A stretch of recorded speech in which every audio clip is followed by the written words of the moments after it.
Welcome to Padmaja Reddy kitchen. నేను మీ పద్మజారెడ్డిని. ఈరోజు తయారు చేయబోయే రెసిపీ బెండకాయ ఫ్రై. అందుకు కావాల్సిన పదార్థాలు 300 గ్రాములు బెండకాయలు తీసుకున్నానండి, 1 టేబుల్ స్పూన్ వేరుశనగపప్పు, 1 పచ్చిమిర్చి, మీడియం సైజు ఉల్లిగడ్డ, 2 ఎండుమిర్చి. తయారు చేసే విధానం చూద్దామండి. కొంచెం పాన్లో ఆయిల్ వేసి మీడియం ఫ్లేమ్లోనే ఈ పల్లీలు ఉన్నాయి కదా, వీటిని వేడి చేసుకోవాలండి, వేయించుకోవాలి. వేరుశనగపప్పు వేగిందండి, దీన్ని తీసేస్తాను, తీసి పక్కన పెట్టుకుంటాను గిన్నెలో.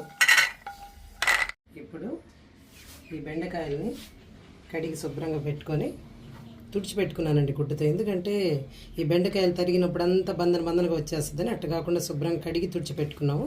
ఇట్లా సన్నగా కట్ చేసి పెట్టుకోవాలా. ఉల్లిపాయలు కట్ చేసి పెట్టుకున్నాను, పచ్చిమిరపకాయ కట్ చేసి పెట్టుకున్నాను. ఇప్పుడు తయారు చేసే విధానం చూద్దాము. పాన్ పెట్టాం కదా, 1 గంట చాలండి ఆయిల్. ఇప్పుడు ఇందులో ఆవాలు అన్నీ 1/2 టీ స్పూన్ అనుకోండి. ఆవాలు, పచ్చిశనగపప్పు, మినప్పప్పు, కొంచెం జీలకర్ర. ఇది ఇప్పుడు ఎండుమిరపకాయలు రెండింటిని కొంచెం 2గా చీల్చేసేసాను.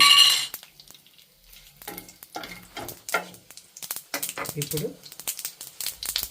ఉల్లిపాయలు కట్ చేసి పెట్టుకున్నాం కదా, ఉల్లిపాయలు, పచ్చిమిరపకాయలు సన్నగా చేసి పెట్టుకున్నాం. 1 మిరపకాయ చాలండి.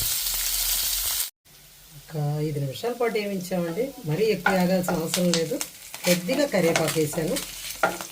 ఇప్పుడు ఇందులో ఈ బెండకాయ ముక్కలు తరిగి పెట్టుకున్నాం కదా, ఇవి వేసేసుకున్నాము.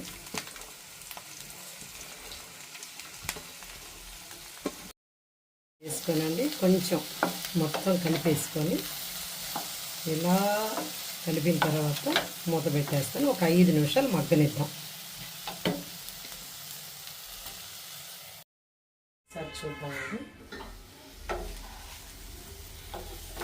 దీన్ని తిప్పేటప్పుడు కొంచెం జాగ్రత్తగా తిప్పండి. ఇప్పుడు లైట్గా మగ్గిందండి. పసుపు వచ్చి 1/2 టీ స్పూన్, సాల్ట్ మనకు కావాల్సినంత వేసి ఒక్కసారి కలిపెట్టి మూత పెట్టేస్తాను. ఉడికిందా చూద్దామండి. ఏం లేదండి, కొంచెం నెమ్మదిగా కలుపుకుంటే మరీ నుజ్జు అయిపోకుండా ఫ్రై బాగుంటుంది. ఉడికిందండి. ఇందులో కొంచెం కారం, ఇందాక ఆల్రెడీ ఉన్నాం కదండి పచ్చిమిర్చి, ఎండుమిర్చి అలాగా తాలింపులో, అందుకని కొంచెం కారం వేసుకుంటే, అది కూడా బాగా ఉడికిన తర్వాత వేసుకోండి కారం, అంటే మాడకుండా అడుగంటకుండా ఫ్రై బాగా రావడానికి బాగుంటుంది. ఒక 2 మినిట్స్ పెడతానండి సిమ్లో. ఇప్పుడు చూద్దామండి. అంతేనండి, ఫ్రై రెడీ అయిపోయింది. ఇందులో ఫైనల్గా ఇందాక ఫ్రై చేసి పెట్టుకున్నాం కదా పల్లీల్ని, వాటిని ఇందులో కలిపేసుకొని స్టవ్ ఆఫ్ చేసేసుకోవడానండి. బెండకాయ ఫ్రై రెడీ అయిపోయిందండి. చాలా ఈజీగా చేసేసుకోవచ్చండి. ఈ పల్లీలు వేసుకుంటే ఏంటంటే కొంచెం టేస్ట్ ఎక్కువగా బాగుంటుంది కదా, చిన్నపిల్లలు తినడానికి, దేనికైనా సరే చాలా బాగుంటుంది. ఇంతేనండి.